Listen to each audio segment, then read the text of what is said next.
ये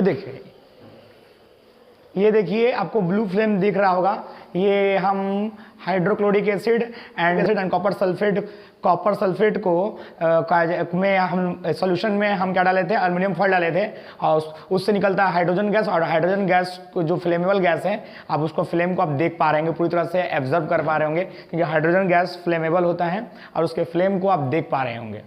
तो ये आपका हाइड्रोजन गैस है जो फ्लेमेबल होता है, जो काफ़ी फ्लेम के साथ जलता है। आप उसके फ्लेम को आप क्लियरली